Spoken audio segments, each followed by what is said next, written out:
Dear students, today we have to discuss the MCQ part 4 topic electrolysis, lesson number 3 electrochemistry.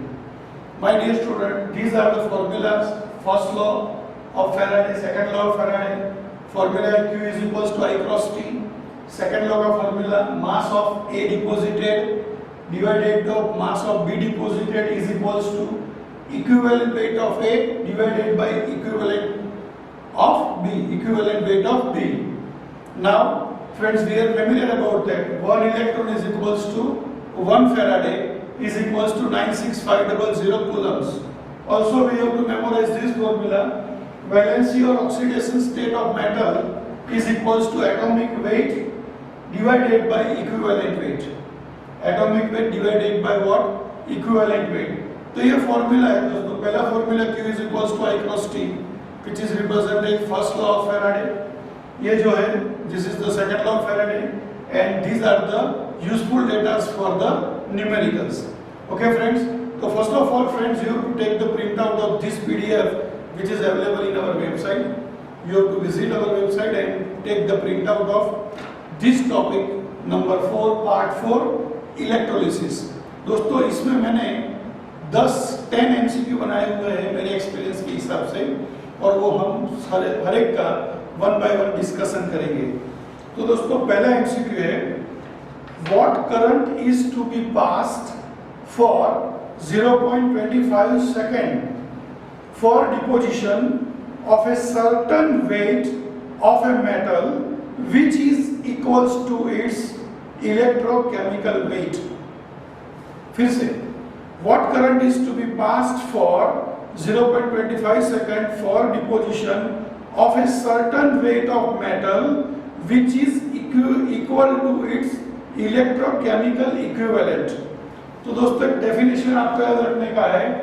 Electrochemical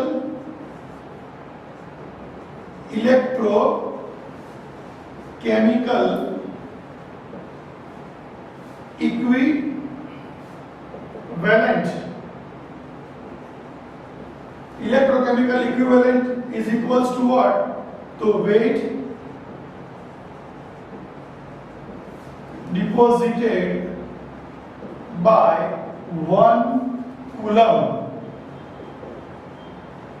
Weight deposited by 1 coulomb. अब दोस्तों, हमको formula पता है Q is equals to I cross T, और इसमें आपको गिनने का पूछा है I. Q का वैल्यू आपके पास आ गया 1 coulomb, I गिनने का है, और यहाँ पे टाइम दिया है 0.25 सेकंड. तो I इज इक्वल्स टू क्या होगा? 1/0.25, ऊपर ले लो 100 डिवाइडेड बाय 25, डिवीजन करेंगे तो आंसर क्या होगा? 4 एम्पियर. आंसर क्या होगा? 4 एम्पियर. समझ में आया दोस्तों? इसके अंदर आपका आंसर होगा A. अब दोस्तों, इसमें चेंज क्या कर सकते हैं? तो यहाँ 0.25 सेकंड है, उसकी जगह पे अगर बोल दिया, आपको क्या बोला? 0.50 सेकंड, तो डिवाइडेड बाय 0.50 करेंगे तो आंसर आपका हो जाएगा 2 एम्पियर. तो इस तरह से आपको यहाँ पे सेकंड्स के अंदर वेरिएशन करके आपको आई अलग अलग मिल सकते हैं. Is it clear? तो ये दोस्तों हमारा पहला एमसीक्यू हुआ.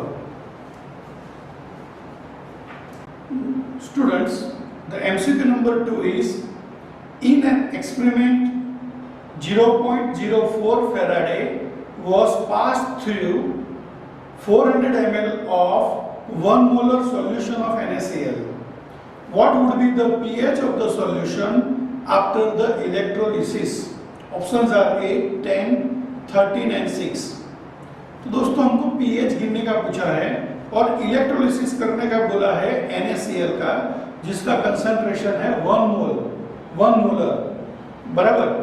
और इसके अंदर 0.04 Faraday करंट पास करने की बात की है दोस्तों. An experiment 0.04 Faraday was passed through 400 ml of 1 molar NaCl solution.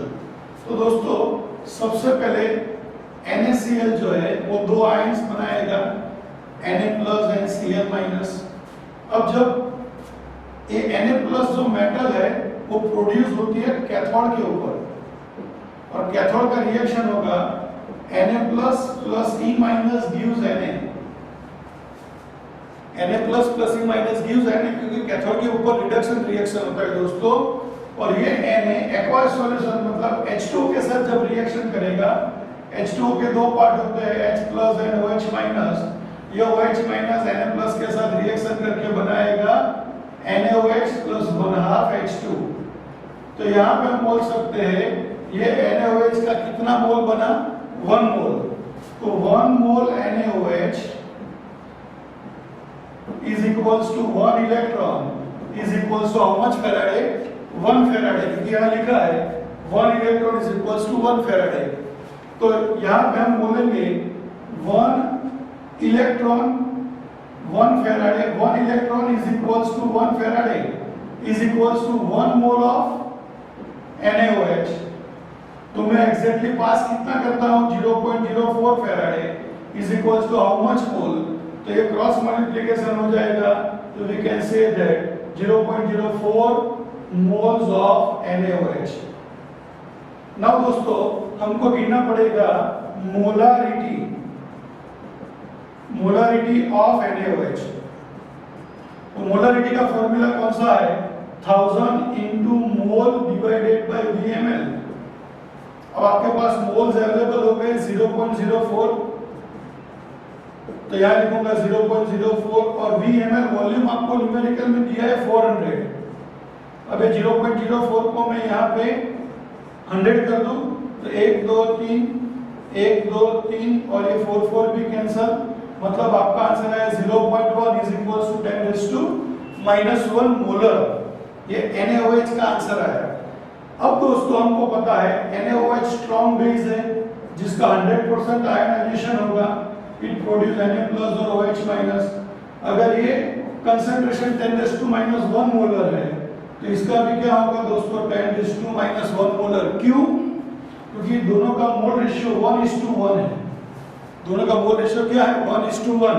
तो यहाँ पे सीधा मैं POH का फॉर्मूला यूज करूंगा, minus log of concentration of OH minus two the base 10। अब आपके पास OH माइनस का कंसंट्रेशन आ गया, तो minus log of 10 base 10⁻⁻1। Log 10 base 10 का आंसर क्या होता है, 1। ये -1 माइनस के साथ मल्टीप्लाई हो जाएगा तो हो जाएगा +1। तो आपका POH आ गया आपका क्या, 1। तो हम बोल सकते हैं pH होगा 13। pH कितना होगा, 13, क्योंकि दोस्तों आपको पता है pH plus POH is equals to 14। POH का वैल्यू 1 है तो 14 - 1, तो pH क्या हो जाएगा, 13। समझ में आई बात? क्या किया, सबसे पहले NaCl में से जो दो आयंस बनते हैं Na प्लस और Cl माइनस, उसमें कैथोड का इक्वेशन लिखा, Na plus plus E minus gives Na। उसने H2O के साथ रिएक्शन किया, बना NaOH प्लस 1/2 H2। 1 मोल NaOH के लिए 1 इलेक्ट्रॉन मिला is equals to 1 Faraday। Numerical में बोला था 0.04 Faraday पास करने का, तो मिल गया 0.04 मोल्स ऑफ NaOH। फिर मैंने मोलारिटी के लिए NaOH का 1000 into mole divided by VmL, तो वो मुझको मिला 10⁻⁻1। और फिर POH is equals to minus log of OH minus, ये वैल्यू सीधा यहाँ रख दिया। POH का वैल्यू 1 आया, तो pH का वैल्यू कितना आया, 13। अगर दोस्तों इसके अंदर आपको POH पूछा होता तो आंसर 1 आता, लेकिन यहाँ पूछा है pH, इसलिए आंसर आएगा 13। ओके फ्रेंड्स, बराबर कर लो। फिर थर्ड वन देखते हैं। Third MCQ friends, electrolysis of dilute aqueous NaCl solution was carried out by passing 10 milliamperes current. The time required to liberate 0.01 mole of H2 gas at the cathode is 1 Faraday is equals to 96500 coulombs per mole। ये value आपको दिया गया है, बराबर। तो दोस्तों numerical base है, देखते हैं क्वेश्चन में क्या है। तो पहले इलेक्ट्रोलिसिस ऑफ NaCl का इलेक्ट्रोलिसिस पता है आपको, एनोड और कैथोड। एनोड के ऊपर एक्वायस का होगा तो क्या होगा, Cl minus gives 1/2 Cl2 plus E minus, और कैथोड के ऊपर क्या होगा, तो H2O plus E minus gives 1/2 H2 plus OH minus. ये आपके सामने दो इक्वेशन है। तो दोस्तों यहाँ पे हम बोल सकते हैं for 1/2 mole H2 1 electron is equals to 1 Faraday is equals to 96500 coulomb required। कितना 1/2 मोल H2 इक्वेशन में आए तो 1 इलेक्ट्रॉन चाहिए। 1 electron is equals to 1 faraday is equals to 96500 coulomb.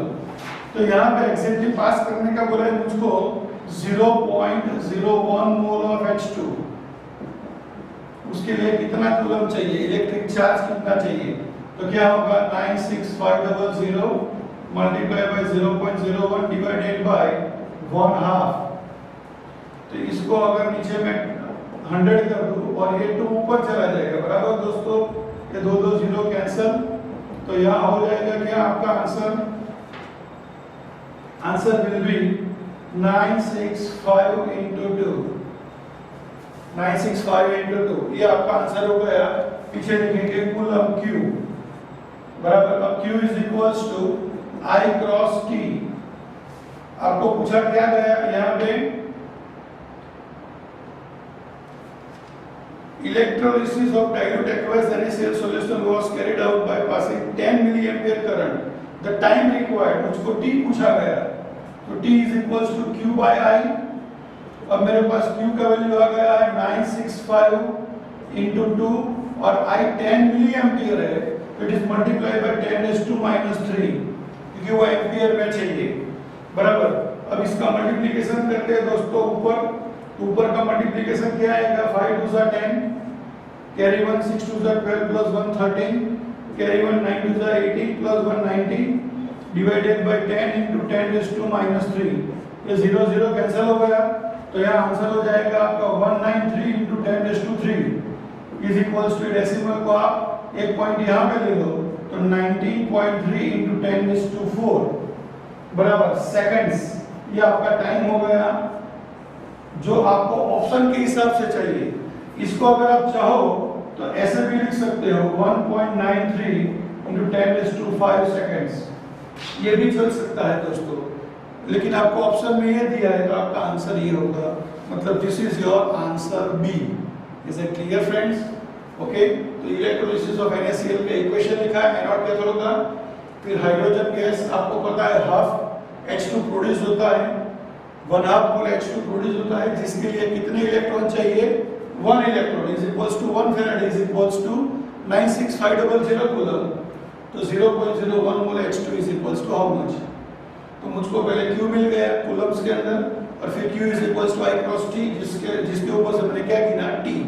तो T इज इक्वल्स टू क्या होगा, Q by I 965 into 2 divided by 10 into 10⁻⁻³ क्यों किया, क्योंकि मिली एम्पियर दिया था जिसको मैंने एम्पियर में कन्वर्ट किया। ओके, अब हम फोर्थ वन करेंगे।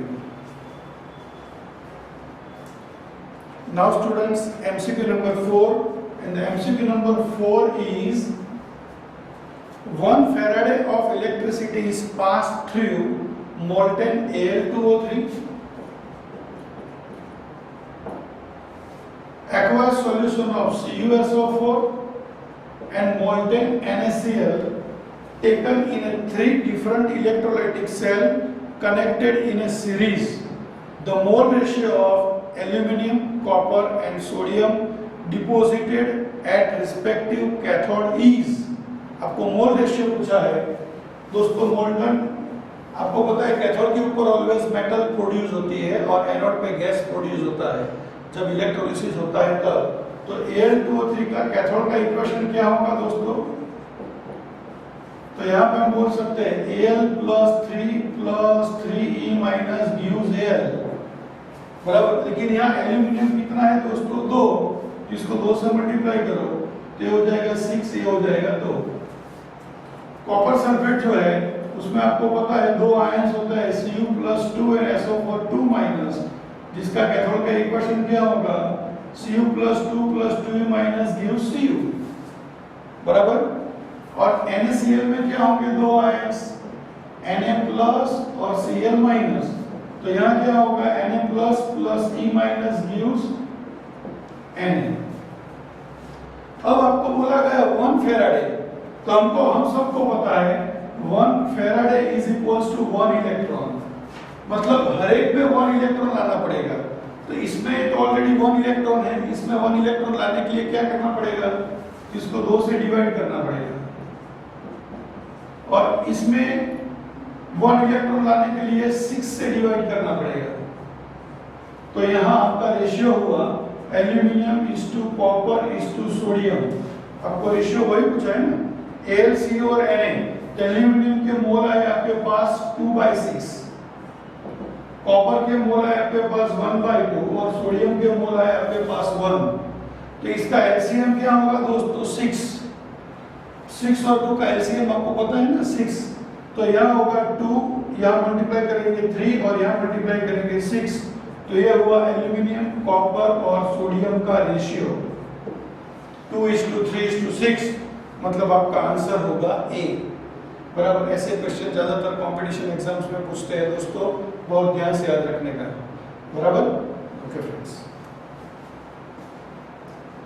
Now students we have to discuss MCQ number 5 and the question is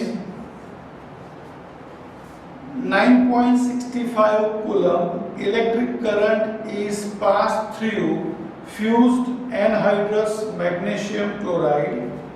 The magnesium metal thus obtained is completely converted into a Grignard reagent. The number of moles of the Grignard reagent obtained is, the number of moles of Grignard reagent obtained is। तो दोस्तों आपको बोला गया MgCl2 magnesium chloride, तो उसका anode का equation क्या होगा, एनोड पे गैस प्रोड्यूस होगा 2Cl gives Cl2 plus 2E minus, and what happens at cathode, cathode पे मेटल प्रोड्यूस होगी Mg plus 2 plus 2E minus gives Mg, Mg plus 2 plus 2E minus gives what, Mg। यहाँ पे हम देख सकते हैं दोस्तों 1 mole of Mg is equals to 2 electron, and 2 electron is equals to कितना फेराडे हो जाएगा, 2 फेराडे, क्योंकि लिखा है 1 इलेक्ट्रॉन equals to 1 फेराडे, तो 2 electron equals to 2 Faraday is equals to 2 into 96500 coulombs, क्योंकि 1 Faraday is equals to 96500 coulombs, तो 2 Faraday is equals to how much, तो 2 into 96500 coulombs। Is that clear? Okay, अब क्या करेंगे, तो 2 into 96500 coulomb is equals to 1 mole of Mg। तो मेरे पास दिया गया 9.65 coulombs is equals to how much mole of Mg, तो यहाँ हो जाएगा 9.65 multiplied by 1 divided by 2 into 96500। अब यहाँ से नीचे 100 ले लो, तो आप देख सकते हैं इसका डिवीजन यहाँ सीधा हो जाएगा 100 से, 1/2 का मतलब होगा 0.5 और ये हो जाएगा आपका 10⁻⁻4 ऊपर जाएगा, तो ये 10⁻2 ये 10⁻2 हो जाएगा 10⁻⁻4 ऊपर जाएगा, तो और ये 5 को यहाँ ले लो 0 को, तो 5 into हो जाएगा 10⁻5। बराबर, तो यहाँ पे हम बोलेंगे 5 into 10⁻5 moles of magnesium metal is produce, और उतना ही ग्रिग्नार्ड रिएजेंट मिलेगा, मतलब आपका आंसर होगा 5 into 10⁻5 moles ग्रिग्नार्ड रिएजेंट, क्योंकि लास्ट लाइन में लिखा है the number of moles of Grignard reagent is obtain, और उससे ऊपर लिखा है द मैग्नीशियम मेटल दस obtain is completely converted into Grignard reagent, मतलब जितनी मैग्नीशियम मेटल मिलती है उतने ही ग्रिग्नार्ड रिएजेंट मिलते हैं। तो यहाँ आंसर आएगा क्या, 5 into 10⁻5 moles of Grignard reagent बन सकते हैं। इज दैट क्लियर दोस्तों? अब आएगा MCQ number 6। Now students, we have to discuss the MCQ number 6, and the question is: a current of 2 ampere pass for 5 hours through a molten metal salt deposit 22.2 gram of metal, atomic weight is equals to 177. The oxidation state of the metal in the metal salt is, मतलब metal का आपको oxidation state पूछा है दोस्तों, तो आपको ये formula याद रखना पड़ेगा, valency either oxidation state is equals to atomic weight upon equivalent weight. अब आपका एटॉमिक वेट दिया है 177, तो आपको इक्विवेलेंट वेट गिनना पड़ेगा। देखते हैं इक्विवेलेंट वेट कैसे गिनते हैं। Q is equals to I cross T. दोस्तों फॉर्मूला पता है, आई आपके सामने कितना है 2 एम्पियर्स और टाइम दिया 5 आवर्स, और 5 आवर्स मल्टीप्लाई करेंगे 3600 सेकंड्स में लाने के लिए, तो ये हो जाएगा आपका 36,000 सेकंड्स। ये आपका होगा Q।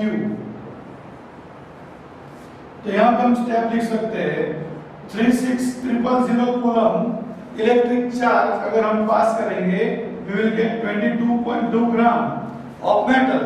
तो अगर हम 96500 कूलम पास करेंगे तो अपने को कितना मिलेगा? तो ये जो आएगा आपका वो आएगा क्या? Equivalent weight.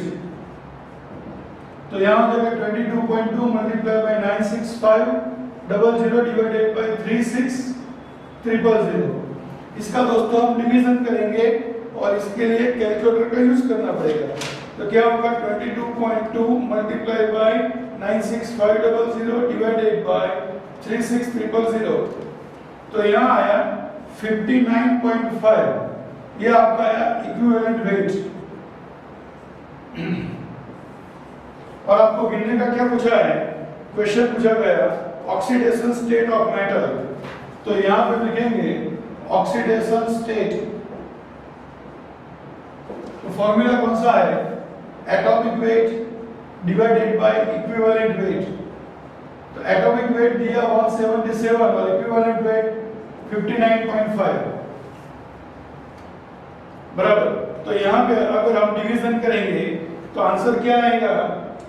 एटॉमिक वेट है 177, तो 177 डिवाइडेड बाय 59.5, तो answer is 2.97 which is approximately 3। तो यहाँ पे आंसर आ गया आपका 3।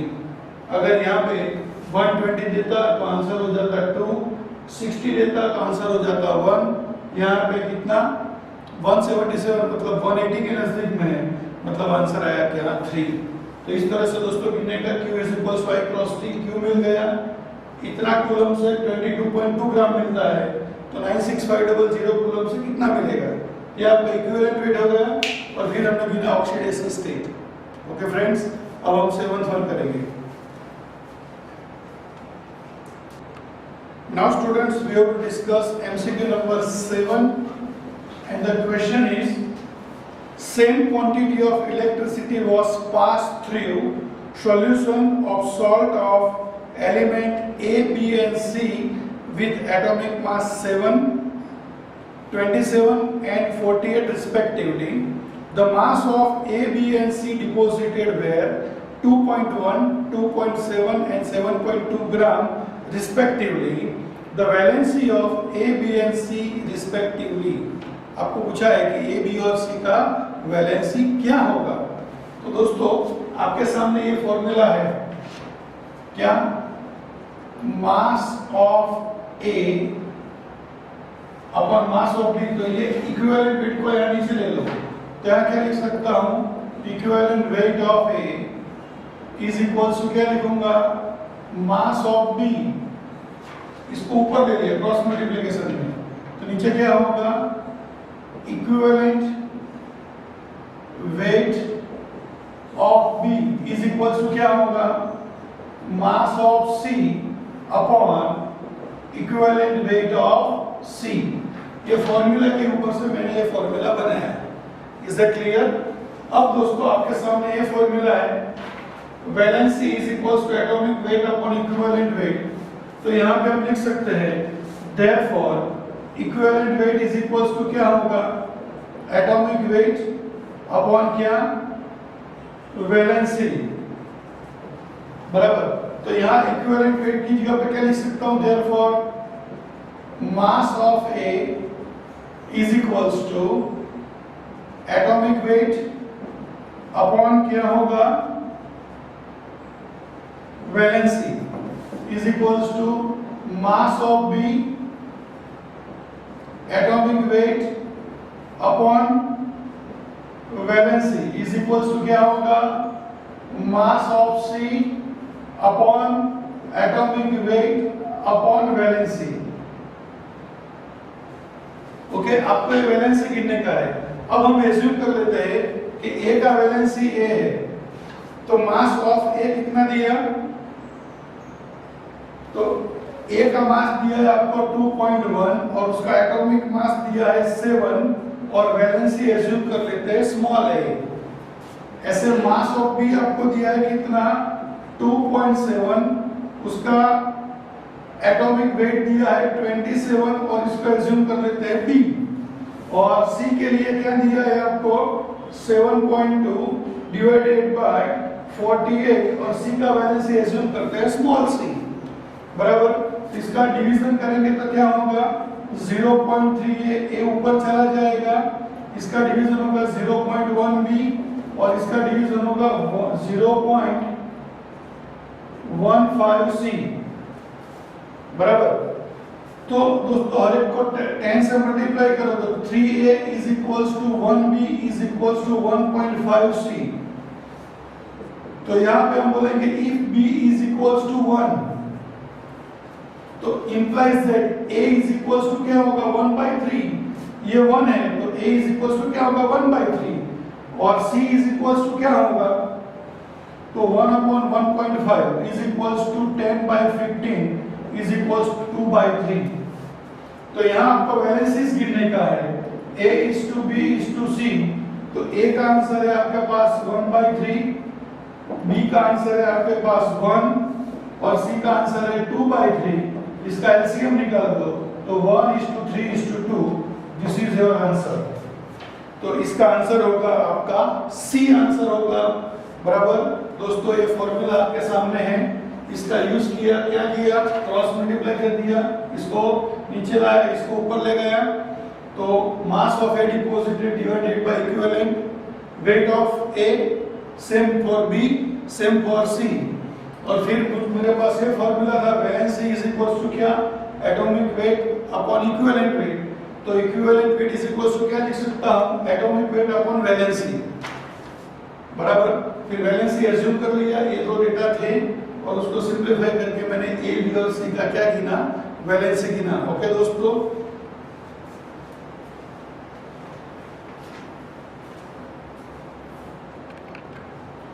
now students we have to discuss the MCQ number 8 and the question is Al2O3 is reduced by electrolysis at low potential and high current. If 4 into 10⁴ ampere of current is passed through molten Al2O3 for 6 hours, what mass of aluminum is produced? Assume 100% current efficiency. Atomic mass of aluminum is 27 grams per mole.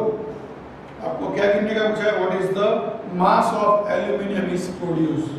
तो दोस्तों ये जो Al2O3 है उसका electrolysis पे cathode पे ऊपर क्या होगा? तो आपके पास एल्यूमिनियम का वैलेंसी पता है Al+3+3 माइनस गिव्स Al, बराबर। लेकिन यहाँ एल्यूमिनियम कितने हैं? 2 से मल्टीप्लाई करो तो ये हो जाएगा 6, ये हो जाएगा 2।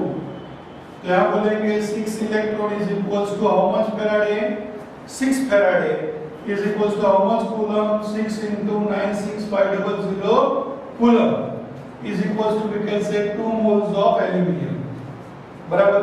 तो अब आप प्रैक्टिकली कितना पास करते हैं? ये आपका थियोरेटिकल हो गया, प्रैक्टिकली कितना पास करते हैं? तो दोस्तों Q is equals to I cross T, आपके पास फॉर्मूला है। I का वैल्यू दिया है कितना? 4 into 10⁴ और टाइम दिया है 6 hours, मतलब 3600। ये हो गया आपका कूलम। तो यहाँ पे स्टेप्स रख सकते हैं 6 into 96500 कूलम। अगर हम पास करेंगे we can get 2 moles of aluminum। लेकिन अगर 4 into 10⁴ 6 into 3600 कूलम अगर चार्ज पास करेंगे तो हमको कितना मोल एल्यूमिनियम मिलेगा? तो यहाँ होगा 4 into 10⁴ into 6 into 3600 into 2 divided by 6 into 96500। दोस्तों बड़ी वैल्यू का मल्टीप्लिकेशन डिवीजन कैल्शियम में करना पड़ेगा, इसलिए 4 into 10,000 multiplied by 6 multiplied by 3600 multiplied by 2 divided by 6 divided by 96500, तो यहाँ पे आंसर आएगा 2984.45। ये आपके आ गए मोल्स ऑफ एल्यूमिनियम। और हमको पता है मोल इज इक्वल्स टू क्या, तो मोल इज इक्वल्स टू क्या होता है दोस्तों, मास अपॉन एटॉमिक मास। आपको ये मास गिनने का पूछा है तो मास इज इक्वल्स टू हो जाता है मोल इनटू एटॉमिक मास। अब आपके पास मोल कितना है तो ये रहा, और एटॉमिक मास कितना करूंगा 27, तो this one is multiply by 27, तो आंसर आएगा अपना 80580.3। और एक डेसिमल यहाँ तो इसको 1 2 3 4 यहाँ ले लो, तो 8.05803 into 10⁴ 1 2 3 4। यहाँ पे हम क्या लिखेंगे, उतना ग्राम एल्यूमिनियम मिलेगा। तो मतलब आपका आंसर आएगा ए। क्या आंसर आएगा ए। समझ में आया? तो पहले मैंने कैथोड का इक्वेशन लिख के निकाल दिया कि भाई 6 × 96500 कूलम में पास करूंगा तो मेरे को 2 मोल मिलेगा, बराबर। लेकिन प्रैक्टिकली मैं कितना पास करता हूं तो इतना 4 × 10⁴ 6 × 3600। तो मुझको पहले मोल मिल गया और मोल के ऊपर से क्या किया, मास अपॉन एटॉमिक मास, इसके ऊपर से मैंने मास गिन लिया। Okay friends, now students we have to discuss MCQ number 9 and the question is a certain current liberates 0.504 gram of H2 in 2 hours. How many grams of oxygen can be liberated by the same current in the same time? बराबर। Question समझ में आया? क्या बोला? A certain current liberates 0.504 gram of H2 gas in 2 hours. So how many grams of oxygen can be liberated by the same current in the same time? मतलब current और time दोनों same दिया है। तो दोस्तों आपको वाटर का electrolysis का इक्वेशन पता है। It produces H2 gas plus 1/2 O2 gas plus 2E minus। तो यहाँ दोस्तों हाइड्रोजन और ऑक्सीजन गैस का मोल रेशियो क्या है? तो we can say 1 mole of H2 is equals to 1/2 moles of O2। 1 mole of H2 is equals to क्या? 1/2 mole of O2। ये आपका रेशियो हुआ। अब हम काउंट करेंगे मोल ऑफ H2 गैस। तो अपने को पता है मास अपॉन मोलिकुलर मास। मास कितना दिया है यहाँ पे आपको 0.504, और हाइड्रोजन का मोलिकुलर मास कितना है दोस्तों 2, पता है ना H2, बराबर। इसका डिवीजन कर दो 0.252 मोल्स क्या हो गया H2। अब आपके सामने रेशियो देखो, 1 मोल H2 is equals to 1/2 mole O2। 1/2 मोल क्या दोस्तों O2। तो अगर आपके पास 0.252 मोल्स ऑफ O2 है तो यहाँ H2 है, तो यहाँ पे ऑक्सीजन के मोल कितने होंगे? तो इससे आधे होंगे, इधर क्रॉस मल्टीप्लाई करो तो 0.252 डिवाइडेड बाय 2, आंसर होगा 0.126 मोल्स ऑफ O2। और अपने को पता है mole is equals to mass upon molecular mass. तो मास इज इक्वल्स टू क्या होगा? तो मोल्स हो गए आपके 0.126 और मोलिकुलर मास ऑक्सीजन का 32। दोस्तों ये दोनों का मल्टीप्लिकेशन करेंगे तो आंसर आएगा 4 ग्राम। आंसर कितना आएगा? 4 ग्राम। मतलब आपका आंसर होगा C. C is the correct answer. Now students, we have to discuss the last MCQ of this worksheet, and this is the MCQ number 10. Question is, a lead storage battery has been used for 1 month, 30 days at the rate of 1 hour per day by drawing a constant current of 2 amperes. How much H2SO4 consumed by the battery? Battery कितना H2SO4 consume करेगा? तो दोस्तों lead storage cell का anode और cathode का equation आपको पता होगा। एनोड का इक्वेशन है Pb plus SO4 2 minus gives PbSO4 plus 2E minus, and what happens at cathode? तो PbO2 plus SO4 2 minus plus 2E minus plus 4H plus gives PbSO4 plus 2H2O। ये दो equation से दोस्तों आप familiar हो, late storage cell की theory में दोनों इक्वेशन है। आप यहाँ देख सकते हो कि टोटल ये SO4 ये 4H plus, अगर ये दोनों को मिला दे तो we can get 2 moles of H2SO4 का ड्यूरिंग एनोड कैथोड इक्वेशन के ऊपर यूज होता है।